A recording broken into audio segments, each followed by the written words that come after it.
Hey, what's up, everybody? This is Elenbaas from Nightlight Astrology, and you are listening to my September horoscopes. So this is the horoscope for Libra. If you're new to my channel, or this is the first time that you're checking out my sun sign horoscopes, I typically write them. So this is my first month actually putting them into video form. I'm not in my office right now. I'm on vacation, so you have to excuse my setup for the moment. But I'm excited to offer these and hopefully whet your appetite for more. I'll show you where you can find the written versions first. So every month I typically write horoscope columns at astrograph.com. So you can check out astrograph.com and go to the horoscopes tab. And under the horoscopes tab, if you just simply click on the glyph for your sign, so for Libras, you just click on the Libra glyph, you will then find the written edition of the horoscope for the month, along with a little intro written by the Astrograph owner and founder, Henry Seltzer. He's a really cool guy and also writes some really brilliant stuff, so I recommend checking out his newsletter every month. Also, Time Passages is the app that Astrograph is known for. It's the first astrology software that I ever used. I still have it, still use it. It's really simple to use and really user-friendly. It's budget-friendly as well. There's a phone app. So check out Time Passages software, because I think that if you're looking for a way to cast your own charts and go a little bit deeper with astrology, it's a perfect and ideal beginning software program. So with that being said, yeah, let's switch over to your horoscope for the month. All right, so Libra, Libras have an interesting month ahead, whether you're a Libra sun or Libra rising. You can always look at your horoscope for either. The month really sort of gets started on September 3rd, and this is because on September 3rd, the planet Mercury in Leo in your 11th house is going to be connecting with Venus in Libra. Mercury in Leo in the 11th house will be connecting with Venus in Libra in your first house. And first of all, this is just a really awesome, sweet little transit. It's pretty fast moving. It doesn't last a long time. It'll be building as soon as the month begins. But it basically just denotes a time where there is an opportunity for grace, harmony, flow, and ease in communication. Communication with others, whether you're trying to get a deal done, communicating with a friend or a colleague or a coworker, coming to agreement, finding compromise more easily, being a little bit more charming and capable of sort of persuading people maybe of your position, and finding that there are allies or people who support you or who want to work with you. Venus has been in your home sign for a little bit, so there's usually just a little bit more ease in doing your Libra thing when Venus is in your home sign. That's your ruling planet. When your planet is in your home sign, it's a bit like being in your own house. When Venus is in a different sign, it's a bit like being in somebody else's house. It's easier to operate and do your own thing when you're in your own surroundings. So your home environment, you're at your best. So right now there's like sort of wind at your back to start the month, and then with Mercury making this nice little sextile from the 11th house of friends, groups, organizations, allies, colleagues, benefactors, wishes and ambitions. 11th house, Mercury connecting to Venus is pretty nice. You could have some good news or find some very nice opportunities around this time, or at the very least have more ease, grace, and beauty, or just fun and happiness surrounding communication and relationships. So that's a nice one to start the month. From there, we go forward to September 8th. On September 8th, a little bit more of a dynamic and intense square from Venus in your first house in Libra to Mars in Capricorn in your fourth house. First and foremost, Venus square Mars, the quintessential planets of the feminine and masculine, can bring up sexual or creative tension in relationships. So you want to watch for that around September 8th. It'll be increasing as the month goes on. From the beginning of the month, you'll start feeling it, but it'll sort of peak right around September 8th.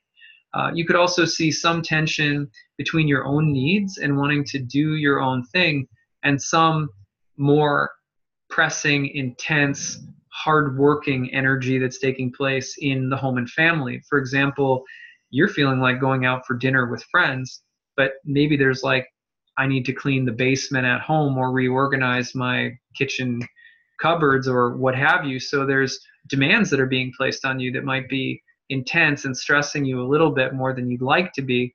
But the tension overall can be really productive at this time. And again, you're thinking about how to balance your own needs with things that might be happening with regard to family karma, home, property, and things like that.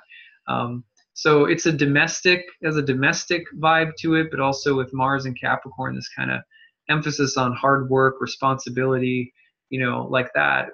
And your Venus in Libras in the first house might have a slightly different, more laid back, kind of balanced, flowing, graceful intention right now. So matching those things together might take a little bit of work, but that's coming through on September 8th.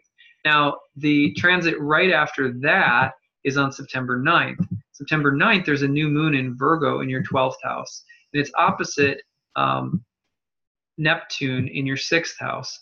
Now, first and foremost, that indicates that the moon cycle ahead is going to be 12th housey. What does 12th housey mean? 12th house is a place that was traditionally known for being at its best about nature, solitude, deep contemplation, self-reflection, almost sort of monastic. So there might be a season of self-reflection that's coming, of deeper contemplation, reflecting maybe with a little bit more critical thought about yourself and your actions in the world and trying to improve yourself.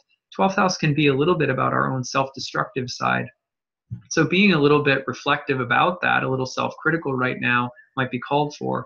On the other hand, you want to be very careful because any kinds of overly critical elements of your personality could run a little bit more wild in the 12th house for the month ahead.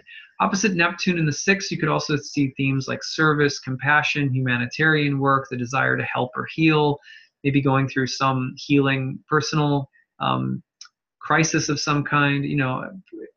As things go, this isn't the most intense transit in the world, but it could indicate that you're doing some personal healing right now that's really needed. So at any rate, that sets the tone.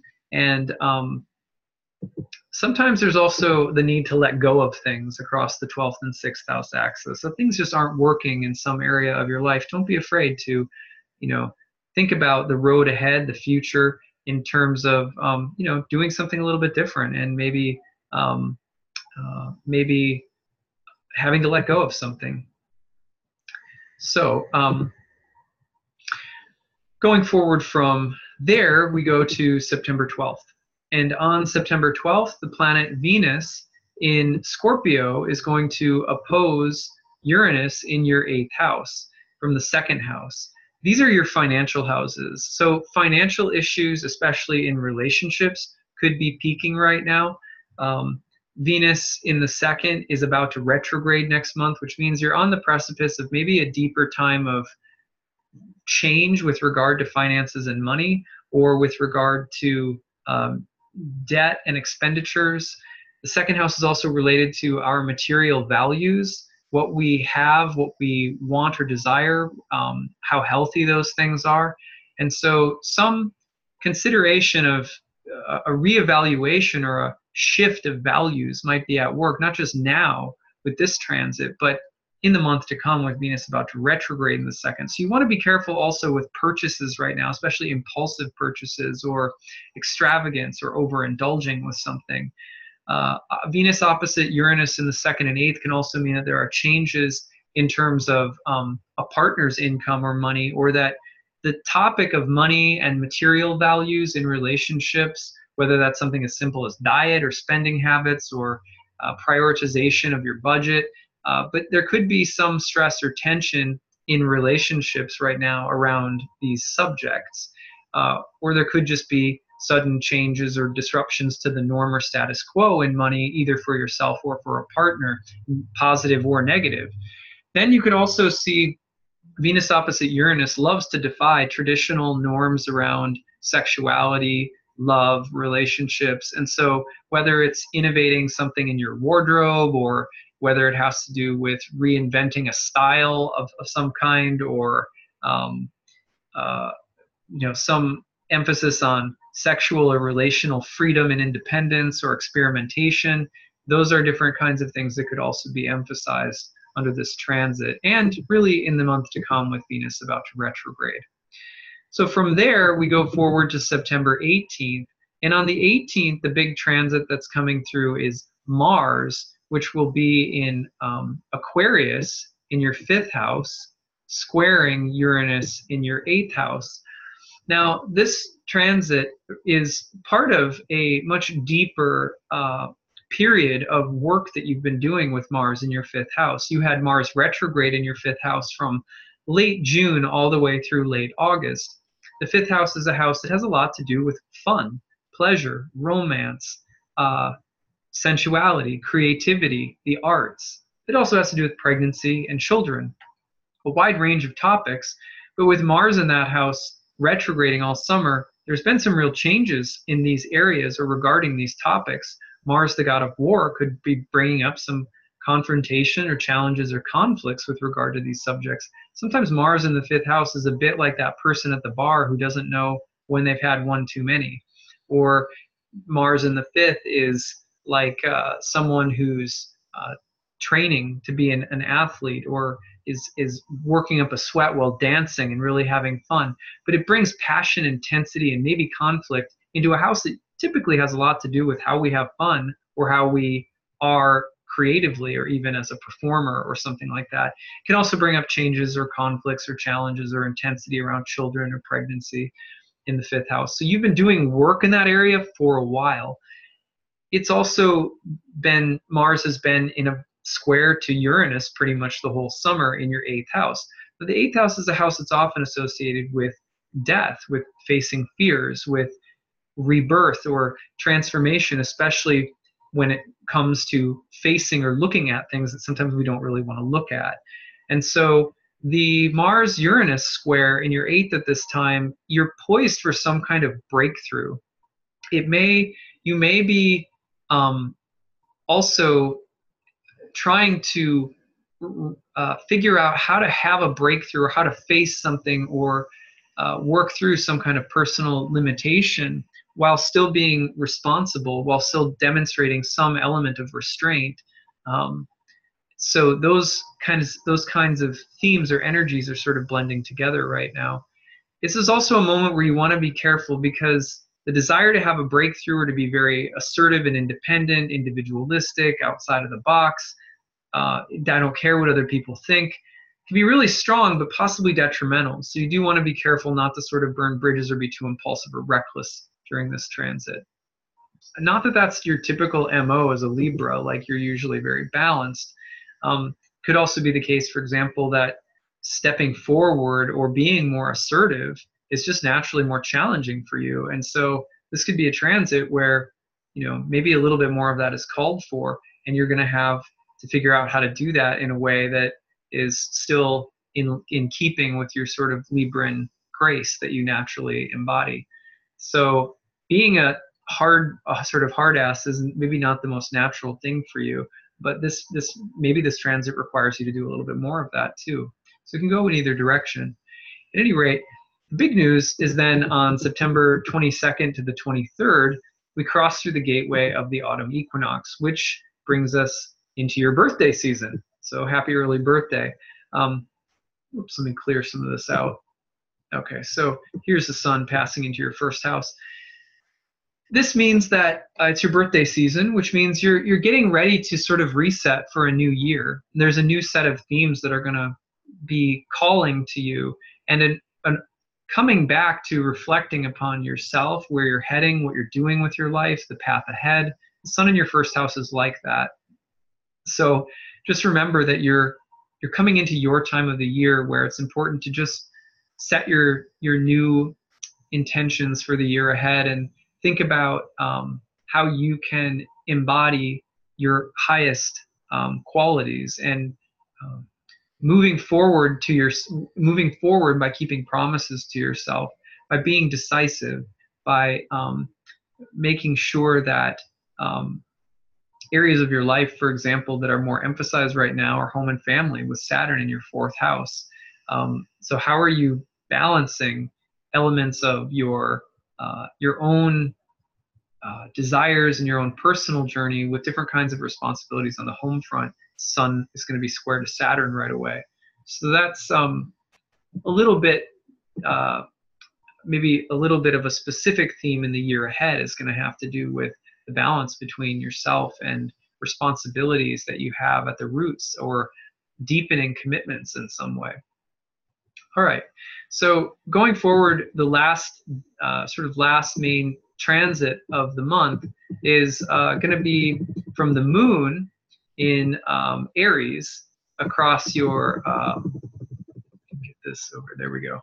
So you'll see the full moon is going to light up in your 7th house of relationships opposite the Sun and Mercury in your 1st house.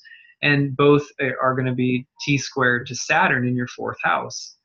So the focal point again is that Saturn in the 4th, which has to do with the family, the home, domestic matters, family karma, property, and a heavier, more serious or responsible energy that's kind of making itself felt in that area.